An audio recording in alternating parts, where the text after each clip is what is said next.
Bienvenido a Legal Flow. Este podcast es de temática legal. Abordaré situaciones cotidianas, comunes y de interés para toda la gente. Se tratará con un diálogo de lenguaje sencillo e incluyente, así como con perspectiva humana. Te invito a que te quedes. ¡Comenzamos!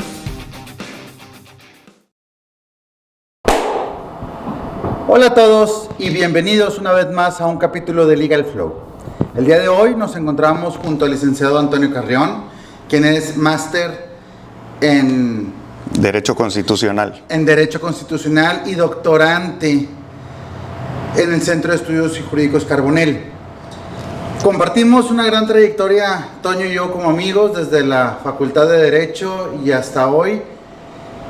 Y hemos dialogado constantemente respecto a las causales de rescisión. Y hoy hablaremos precisamente de ese tema, la rescisión en materia laboral. Toño, bienvenido. ¿Cómo estás? Muy bien, muchas gracias por invitarme. Quique, aquí estamos intentando explicar de una manera simple y un poquito más sencilla de lo que se trata la rescisión en materia laboral, tanto para el patrón como para el trabajador.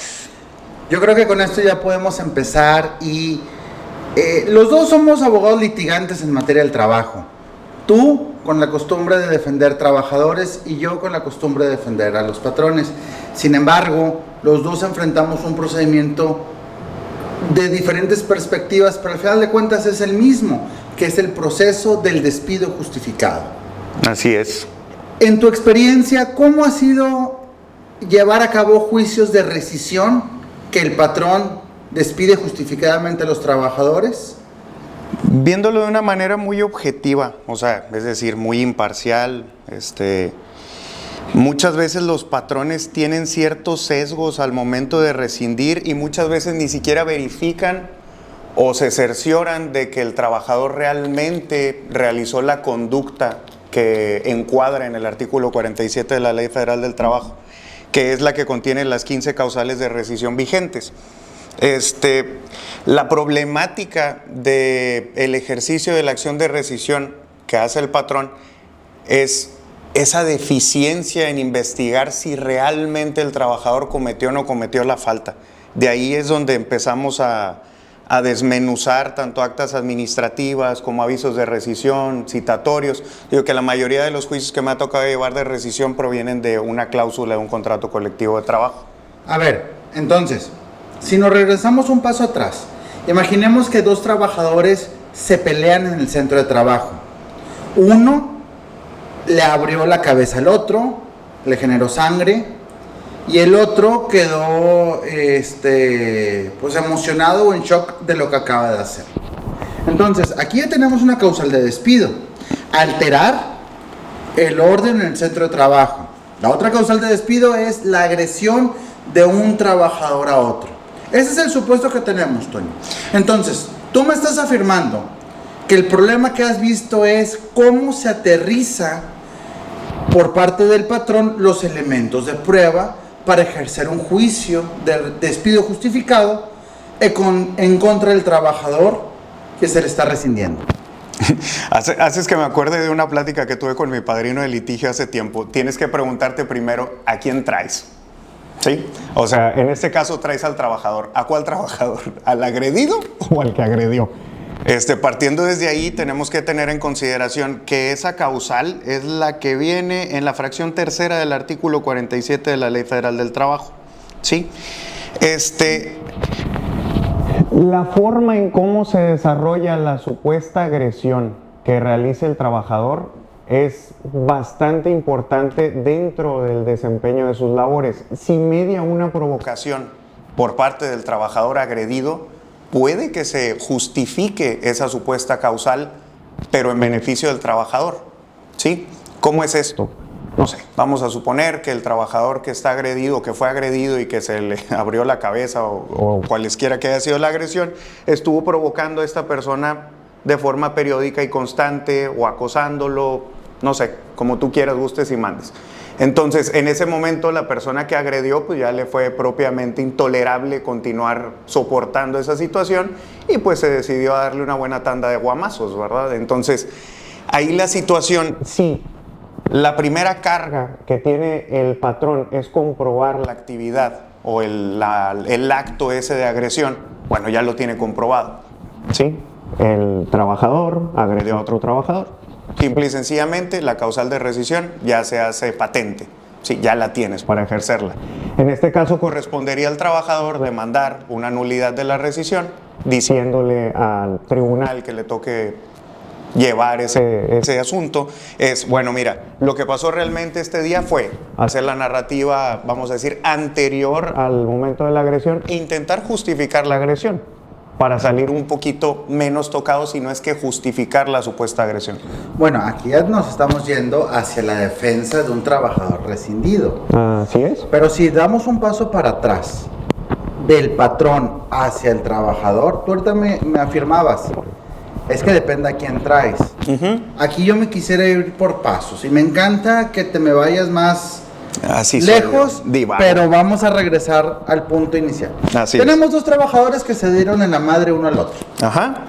Entonces, ¿qué es lo primero que debe hacer el patrón? Desde mi perspectiva es levantar un acta circunstanciada. Si se puede, porque si el calor de los golpes no lo permite, puede hablar a la policía, ejercer una denuncia para que sea una autoridad quien levante el reporte hecho, o a la Cruz Roja o a la unidad médica correspondiente, porque no hay que olvidar, la situación ya se dio, son los golpes y es que le abrió la cabeza al otro. Entonces, sí, hay que reunir los elementos de prueba. Cuando llegan con los abogados patronales, o en tu caso también pudiera ser, ¿qué es lo primero que preguntamos? ¿Y qué pruebas tenemos? Para empezar. Entonces, aquí lo primero que hay que hacer es reunir las pruebas.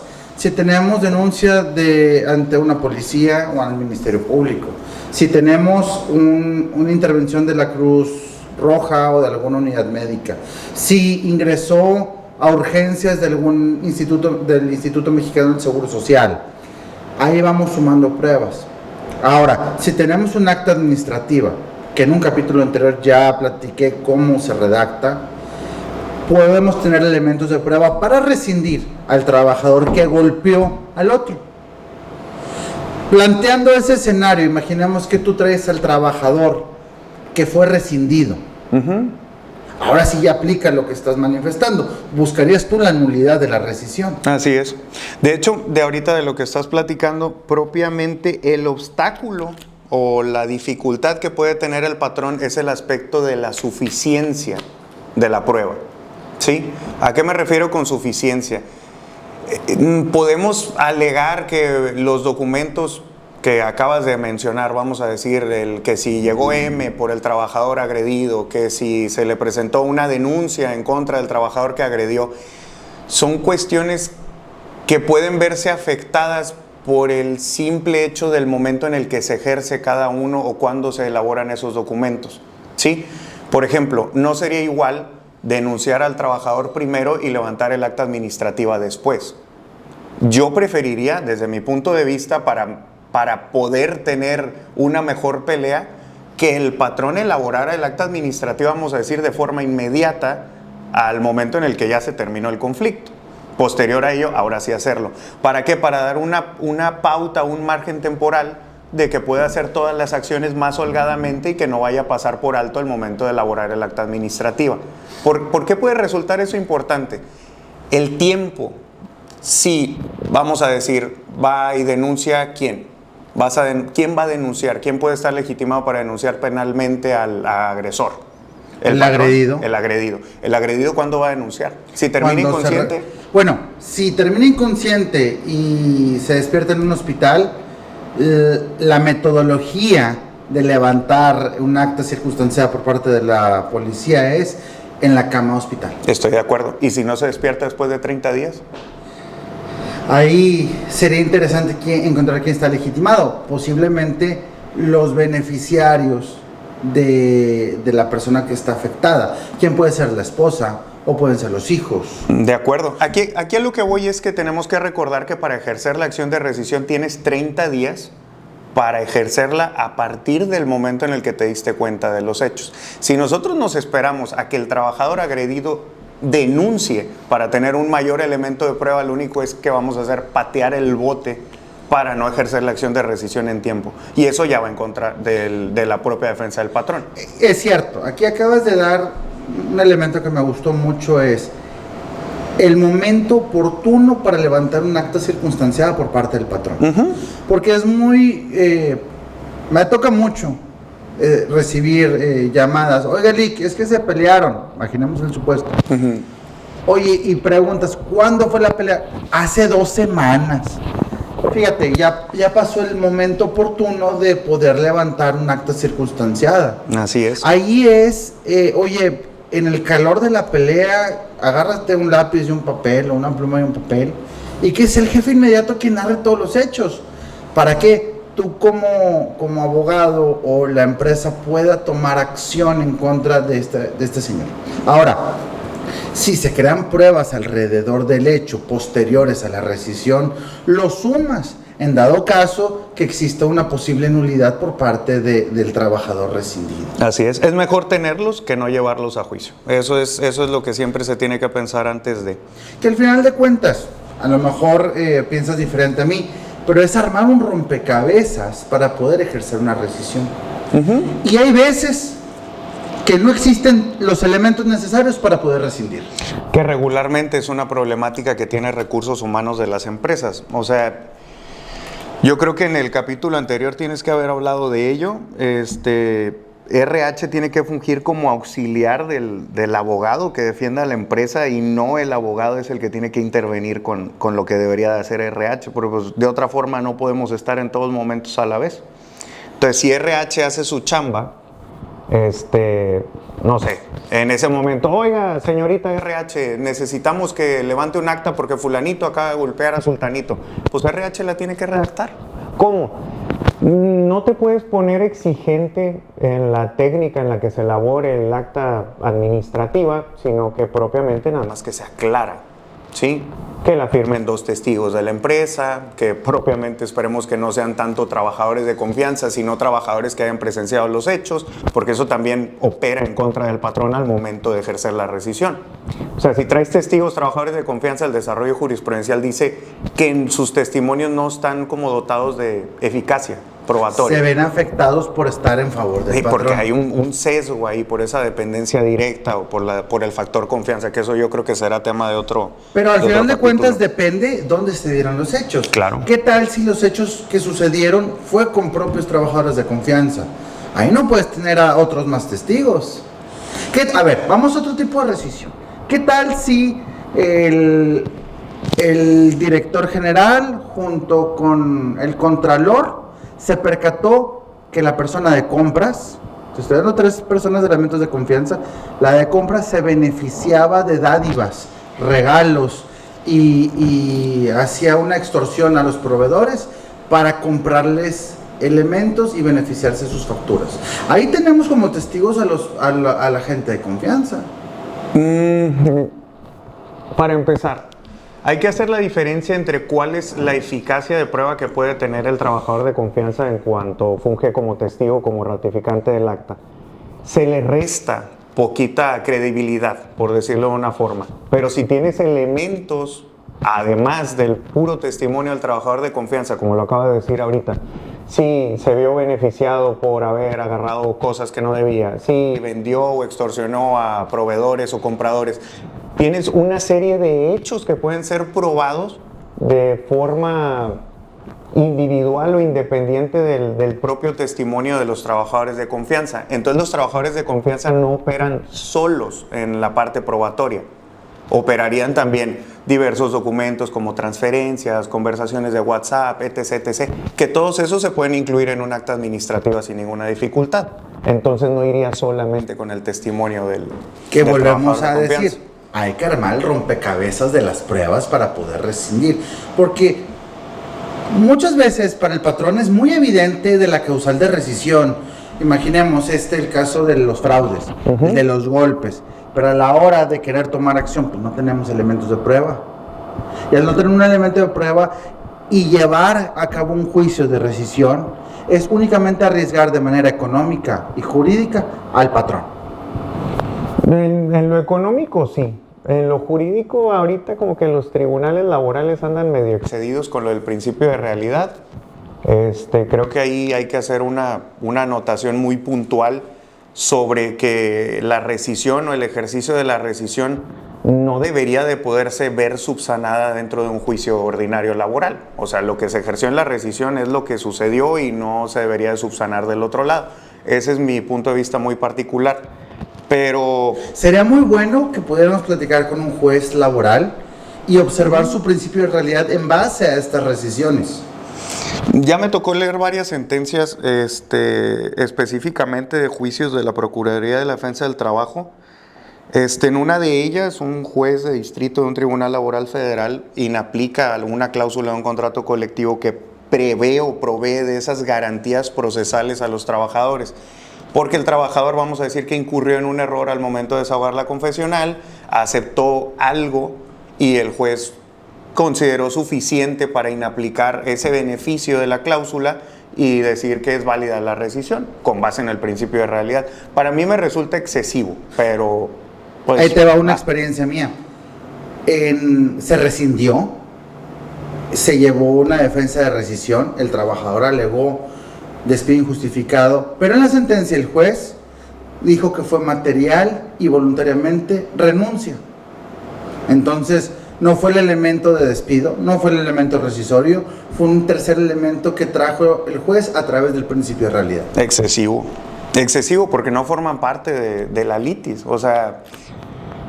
No debemos de perder de vista que cuando uno demanda en la acción, salvo que seas el trabajador por la perspectiva de los derechos de los trabajadores como clase vulnerada, históricamente hablando, se tiene que ver subsanada de una manera, pero no así introducir hechos ajenos a la litis. O sea, el juez está obligado a resolver con lo que hay en el expediente.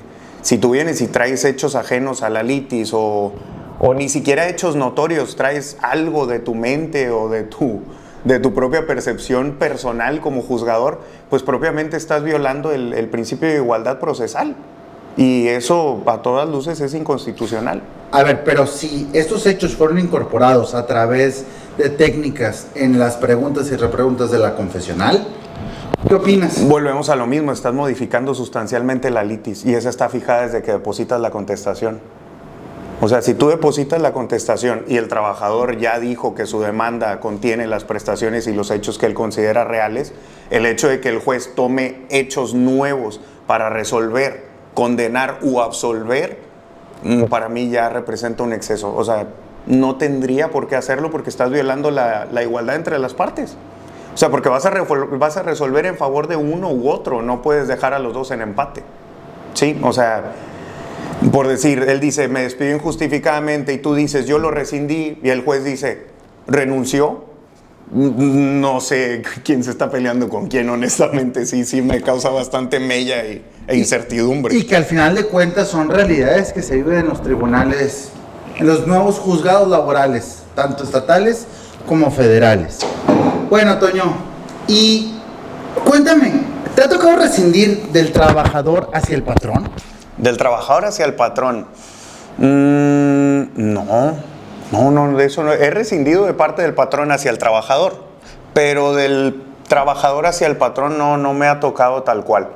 Pero creo que es bastante válido que en un momento un trabajador diga, sabes que yo ya no quiero continuar porque hay causales de rescisión que motiven a que el trabajador diga, sabes que este contrato no se está cumpliendo a cabalidad, como es las que vienen en el artículo 51 de la Ley Federal del Trabajo. Que propiamente es cuando el patrón, vamos a decir, acosa, sobrecarga, molesta al trabajador o le baja el salario o le quita prestaciones de manera injustificada, el trabajador está en todo su derecho de rescindir. Entonces no vería yo complicación cuando las circunstancias se dan. A ver, en nuestro auditorio tenemos gente de todo tipo y te aseguro que tenemos mucha gente que no es abogada. ¿Qué te parece si abordamos qué es la rescisión? ¿Te parece?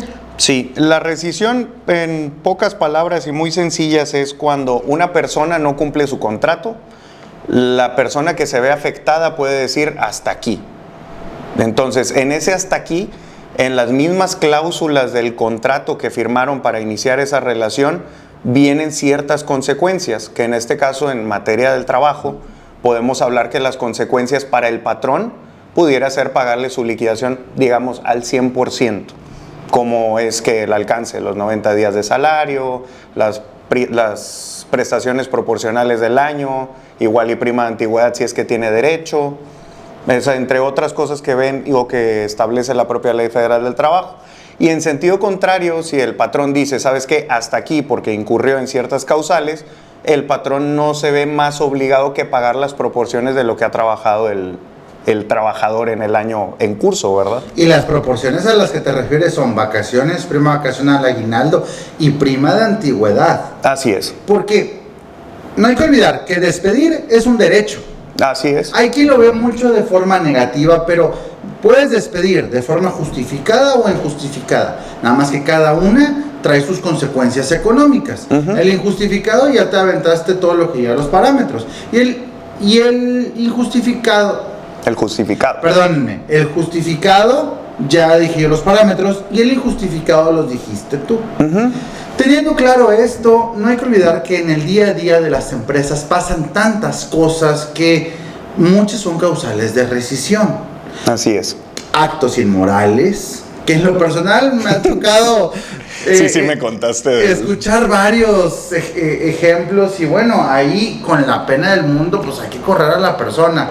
Desde trabajadores que acosan sexualmente a otros trabajadores, hombres, desde los infieles que se van a un lado para que nadie los vea y resultan ser grabados, desde que en una capacitación enseñas las miserias a los otros compañeros porque se les hace divertido, hasta cuestiones graves como golpes, muertes, lesiones, fraudes financieros. Hace poquito, ahorita que estás tocando que dijiste como más graves, estuve platicando con el abogado de Petróleos Mexicanos y él me dice, es que qué causal de las 15 que vienen en el 47 no es grave. O sea, todas son graves.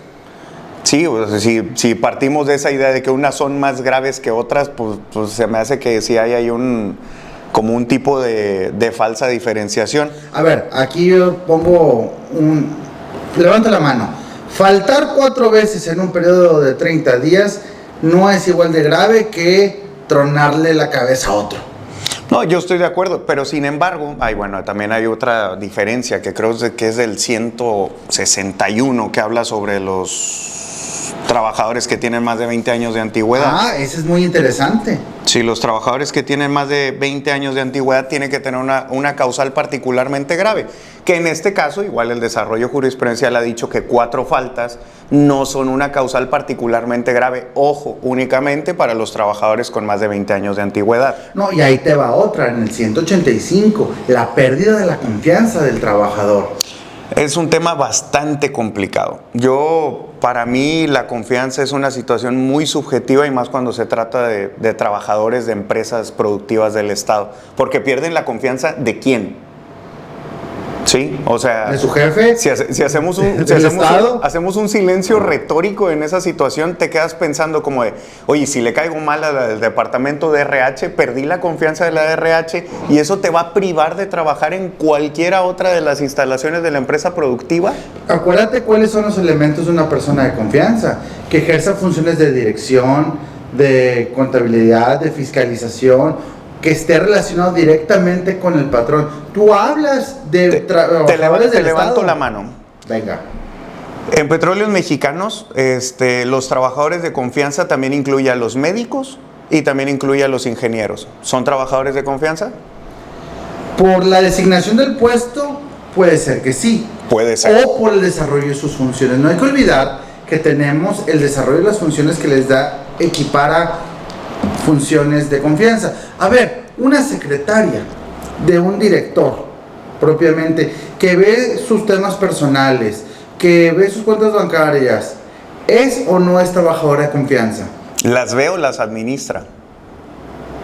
Las ve, las conoce, las usa. Ah, no, pues debe de ser trabajadora de confianza. Claro, porque no necesariamente es por el puesto, sino por las funciones que desempeña. O sea, yo estoy de acuerdo con ello. Aquí el detalle es que puedes tener un trabajador que no es un trabajador de confianza nominado tal cual, y a final de cuentas ejerce o hace funciones de trabajador de confianza. Por eso hago esa diferenciación de cómo se supone que puedes tomarlo. Puede ser un trabajador de confianza nada más por puro nombre y ni siquiera lo es. Y eso es una situación que se debería de calificar al momento de determinar si se perdió la confianza o no. Claro. Y ahora, a ver, vamos a aterrizar otro tema. Muchas veces los que tienen empresas califican delitos a través de las acciones de los trabajadores. Por ejemplo, me falsificó las incapacidades del IMSS. Híjole, a mí es muy recurrente que me llegan ese tipo de situaciones al oído, y a la hora de estar hablando con el trabajador te dice, pues es que yo no falsifiqué nada, yo nada más me dieron una constancia ahí en el IMSS o alguien me la firmó, y atribuyen que es una falsificación de mi persona. Y si llevamos ese tema a una rescisión, pienso yo que no tiene la eficacia probatoria para acreditarlo. De hecho, el año pasado en julio, tuve el privilegio de que se me resolviera una contradicción de criterios 8 del 23, que se resolvió en el Pleno Regional en materia del trabajo de la región Centro-Norte, que habla específicamente de yo no fui, fue TT. Sí, es muy, muy simplificada la situación. La materia del litigio era propiamente que un trabajador no había hecho cierto trámite, cierta gestión, y él dijo, pues yo no fui, fue fulano de tal. Entonces el Pleno Regional resolvió que es carga del patrón, que si el trabajador dice, es que yo no cometí esa falta, fue otra persona, el trabajador de alguna manera está obligado a satisfacer esa carga mediante una interpretación de los artículos 784 y 805 o 804, si mal no recuerdo, de la Ley Federal del Trabajo. ¿A qué voy con ello? Por ejemplo, si el trabajador dice, oye, es que yo no falsifiqué esta incapacidad, me la dio el propio Seguro Social, pero no sé si ellos la hicieron mal, la hicieron bien o qué onda, pero el trabajador le brinda esos elementos al patrón. El patrón de alguna manera sí se puede obligar a decirle, oye, mira, tengo esta, ¿tú la hiciste? ¿No la hiciste? ¿Quién la hizo? ¿Sí? Entonces, esa obligación de tener esa certeza de que el trabajador cometió la falta hace que el patrón pueda decidir no rescindir, porque pues de otra manera en juicio pues, no te serviría esa supuesta alegación de falsificación de un documento. Esa es más o menos mi perspectiva de la situación. Ahora, que si tú dices, trae un documento que se robó, sacó un formato, lo editó y él lo firmó, pues bueno, pues ya tendrás una forma legal y pericial para poderle sacar una rúbrica al trabajador y saber si él mismo la hizo o no la hizo, ¿verdad? Y ¿sabes qué pasa? Del lado de los patrones dicen, oye, me estoy llenando de cargas probatorias. ¿Y en qué se traducen las cargas probatorias? En pagos en dinero. Es que mira, por ejemplo, una de mis críticas hacia la rescisión, ahí me pongo bien apasionado. Dale. Porque todo el mundo ve que la rescisión son cargas hacia los patrones como cargas injustificadas, ¿sí? O sea, habíamos platicado hace semanas anteriores tú y yo respecto de que la Ley Federal del Trabajo tiene un origen histórico para brindar un origen histórico social para auxiliar a los trabajadores que están menos beneficiados ante las mayores posibilidades del patrón. Es cierto, nada más que ahorita yo siento que esa brecha tanto económica como de conocimientos como que se ha ido aminorando, ¿no? Entiendo la parte de que hay un exceso de cargas probatorias para el patrón, pero oye, también este exceso de cargas probatorias brinda mayores herramientas para que en un momento cuando se llegue a tribunal el patrón vaya satisfecho en cuestiones de cargas de prueba, ¿sí? Sería diferente a si yo patrón, si yo legislador no te pongo en la Ley Federal del Trabajo, ¿qué es lo que tú tienes que satisfacer como pruebas? Tú vas a llegar en pañales al tribunal y cualquier hijo de vecino te va a echar para atrás una rescisión, ¿sí? O sea, si lo ves por una situación de debido proceso, yo creo que la idea de que tengan mayores cargas probatorias, tanto patrón ¿Cómo? También hacer que el trabajador tenga ciertas cargas, vamos a denominarle dinámicas, pues yo creo que sería una forma buena de tener un debido proceso dentro de esas actas administrativas. O sea, yo Entiendo esa molestia por parte del sector patronal, que dices tú, es que me quieres que tenga todo. Pues porque puedes tenerlo todo. Sí, o sea, no es porque te Pidamos un imposible, acuérdate que nadie está obligado a lo imposible. Pero supongamos, hablábamos de lo de la causal de rescisión, de lo de los golpes. Patrón, pues a lo mejor no te cuesta mucho tener unas camaritas ahí extras en tu centro de trabajo. Sí, o sea, ya ahorita cualquier cámara, yo creo, decente, te ha de valer menos de 1,000 pesos para que las pongas y que estén conectadas a una red Wi-Fi y tienes control de ellos y de los videos. O muchas veces los compañeros traen tu celular y te graban el suceso. Y tienes mayores elementos de prueba, o sea, hay una idea de una facilidad para obtener más pruebas del patrón. El trabajador no tiene esa misma facilidad. Por cuestiones culturales, sociales y económicas, el trabajador no puede tener esa suficiencia probatoria porque quiera, o sea, por una decisión no es. Aquí la cosa sería rascarle para poder armar el rompecabezas. Vuelvo al mismo tema del rompecabezas. Fíjate que cuando yo explico esto, me gusta mucho este ejemplo. Imagínate que tienes a una novia y bueno, vamos a cambiarle. Imagínate que a ti, mujer, le dicen, oye, vimos a tu novio con otra. Y tú vas directamente a reclamarle. Él, con la mano en la cintura, va a decir, no es cierto. ¿Qué diferente sería? Tienes una reversión de carga probatoria. Exactamente. ¿Qué diferente sería si le dices, oye, vimos a tu novio con otra y aquí te van unas fotos y aquí te va un video y aquí te van testigos y aquí te va tal vez un informe de M donde ellos estuvieron participantes en un choque?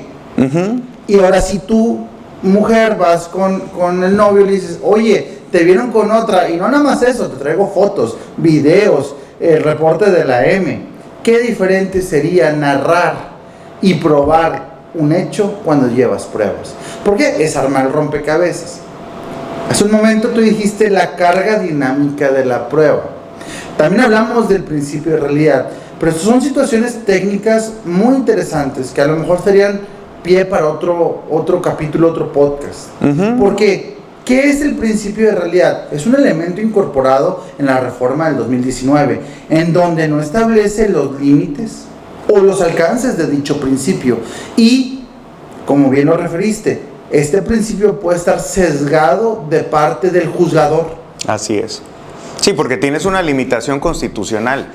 Ese principio de realidad no es una creación alquimista del legislador, o sea, proviene propiamente del artículo 17 de la Constitución. O sea, no puedes tú alegar que la ley te faculta a buscar la realidad sobre todas las cosas, porque pues entonces realmente nunca acabarías, porque no deja de ser una verdad meramente subjetiva. O sea, estarías hablando que el juzgador dice, pues yo creo que esto es verdad. Entonces, porque yo creo que esto es verdad, mi mano de Dios dice que es así y se acabó. ¿Por qué? Pues como bien lo referiste tú hace un momento, tú rescindiste, el trabajador dice que lo corrieron y el juzgador dice el trabajador renunció. O sea, no sé, o sea, no tiene absolutamente ningún sustento, vamos a decir, legal válido, porque pues si se trata nada más de que tu verdad sea la que impere sobre la verdad de las partes, pues ya no nada más los abogados estarían peleando con su contraparte, sino también contra el juzgador. Que bueno, esa es una situación en la que sí nos enfrentamos al momento de defender empresas. Mira, Toño, hace unos días vi cómo nulificaban una renuncia porque le atribuyeron que al patrón le faltó cargas probatorias. Leí una sentencia en donde dicen, 1, sí reconocieron la renuncia, 2, sí reconocieron que hubo controles de retención para que no se fuera el trabajador. Sin embargo, careció de acreditar que fue espontánea la renuncia, que era un formato previo. Oye, a ver, juzgador, espérame tantito. Vienes de una premisa donde sí se acreditó un supuesto jurídico, pero la nulificas al no acreditar un elemento probatorio de espontaneidad. Y híjole, ahí es donde empiezas a batallar, y el sector patronal es donde se aqueja, porque dice, oye, ¿qué seguridad jurídica tengo yo si llevo formatos, si llevo elementos, si llevo procesos? Es más, quise retener a dicha persona. Es que, a ver, ahorita, vaya, en este momento histórico tenemos un conflicto respecto del juzgador activista, ¿sí? El juzgador activista tiende a intentar crear derechos o intentar crear reglas que provienen de X disposiciones normativas y creo que se exceden, ¿verdad? Porque, por ejemplo, la parte de lo de la espontaneidad.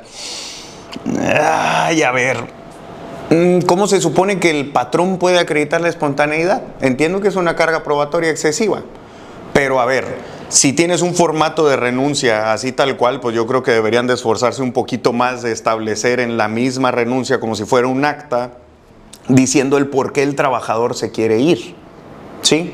A lo mejor pueden agregar el de puño y letra del trabajador, me quiero ir porque tengo otro nuevo empleo. Eso sería bastante válido. O me quiero ir porque quiero tomar un descanso. Ahora, me llamó la atención ahorita que dijiste que lo retuvo. ¿Cómo fue eso de que lo retuvieron? Es una empresa que persona de confianza, que solicitó renunciar, y la empresa mostró un documento donde se le solicitó, invitó a quedarse, dándole alternativas a su renuncia. Ya.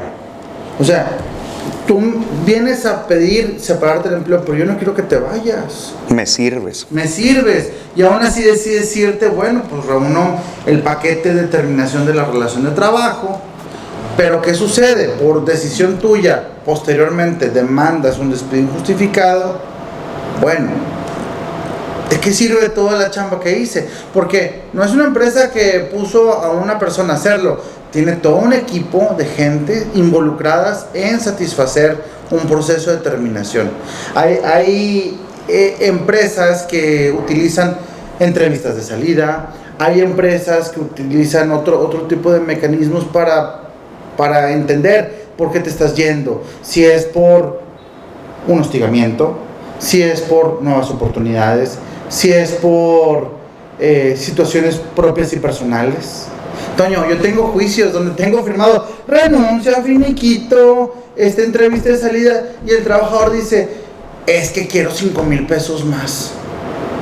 Pero señor, todo esto lo pudiste haber dialogado, no había necesidad de demandar. No, pero pues es que, ¿sabes qué? Mi esposa, mi comadre, mi compadre me dijo que demandara y que le sacara una lana más. Es que yo estoy convencido de que estamos afectados del sistema anterior, ¿sí? El sistema de justicia laboral anterior, casi todos son papeles, ¿sí? No hay una forma creativa, o no había una forma creativa de cómo sacar adelante una demanda o una contestación, porque pues todo se reducía a papeles. O sea, todo el tiempo son actas, recibos, finiquitos, renuncias, papeles, pero la ley te da todo para probar. O sea, y literalmente dice que toda prueba es válida y admisible, siempre y cuando no vaya en contra de la moral y las buenas costumbres. Carnal, puedes usar lo que quieras. O sea, ¿a qué me refiero con esto? Si tú en tu oficina tienes una cámara que está videograbando constantemente, vienes fulanito de tal y dice, oye, ¿sabes qué? Pues que yo quiero renunciar, yo ya me voy. Y ya dejaste la renuncia, él ya la firmó, tienes una cámara, además de lo que ya te firmó. O sea, hacer una sobrecarga en pruebas documentales implica propiamente que sea más difícil probar hechos, ¿sí? Los hechos muchas veces no se vinculan con los papeles y eso se vuelve muy complicado para los patrones. O sea, intentar hacer todo en papeles a fuerza, cuando muy seguramente, en un acta administrativa, ¿tú crees que un trabajador que pretende sancionar te va a firmar un acta administrativa? No, obviamente que no. Pues claro que no. Puede decir, oye, si la firmo voy a reconocer, mi rey, cometiste la falta. O sea, mientras son peras o son manzanas, fírmamela. No te la voy a firmar. Y no puedes hacer nada para obligarlo. Entonces, ¿qué es lo que tendrías que hacer tú, patrón, para comprobar eso? Grabar. Graba. El trabajador puede, tú también. Dile al trabajador, oye, ¿sabes qué? Mira, bueno, tenemos esta entrevista, hay cámaras video grabándote, vamos a platicar de una vez qué es lo que está sucediendo, por qué no estás conforme, por qué te quieres ir, por qué esto, por qué el otro, y órale.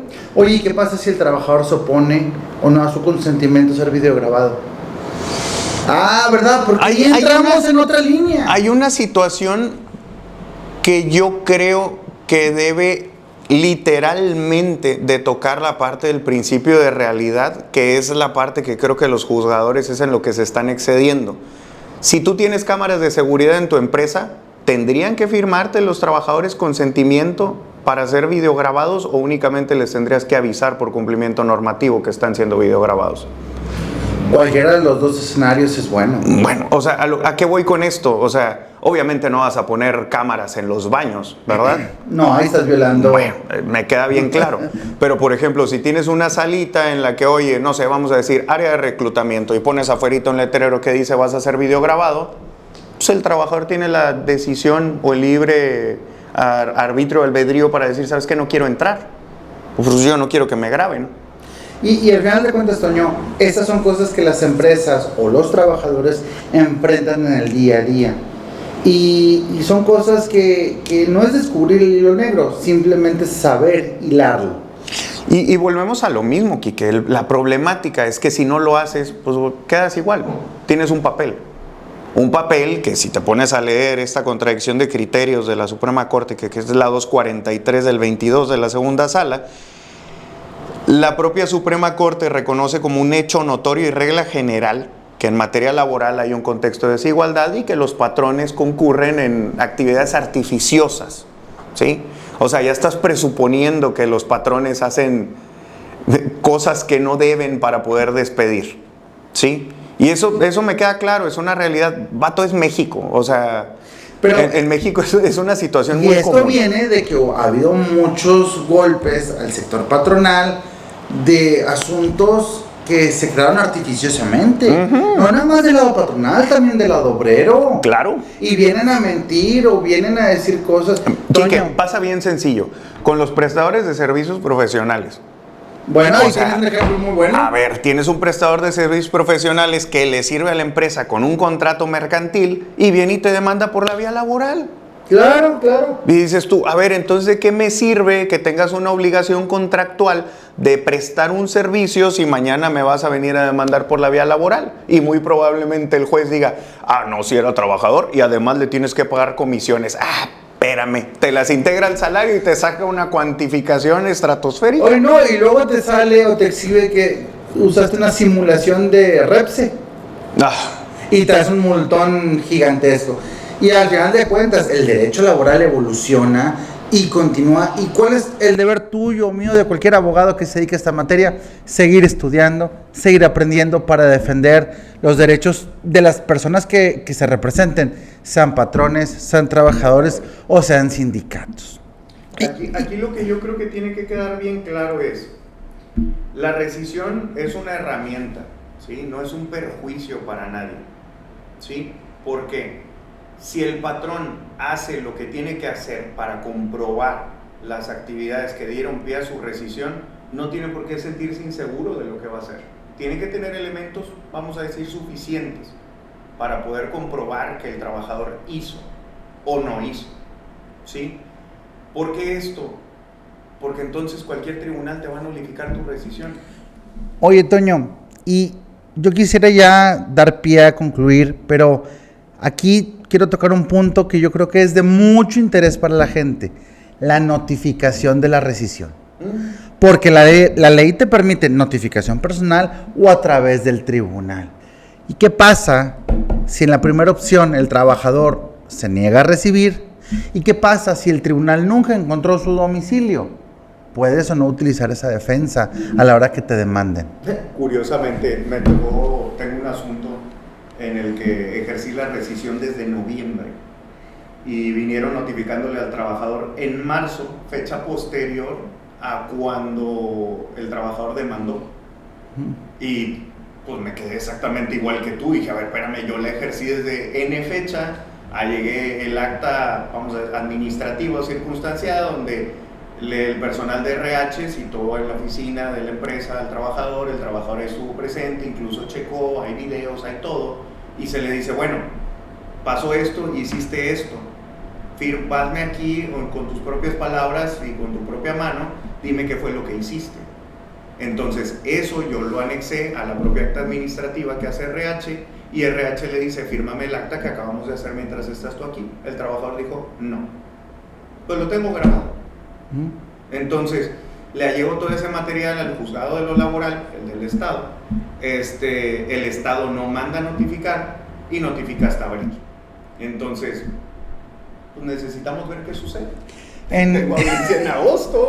Sería bueno que vamos a ver qué pasa. Actualizar esta pregunta. Sí, porque si yo también me quedé que, oye, pues le debiste haber notificado. Pero bueno, para los patrones, si ellos cumplieron con su término prescriptivo de la rescisión y cumplieron con el término que les impone la ley de notificarle dentro de los 5 días siguientes de la rescisión, pues no vería yo cuál sería el elemento legal que obligue a tener como despido injustificado cuando eso sí se hizo y fue por deficiencia del juzgado no haberla notificado.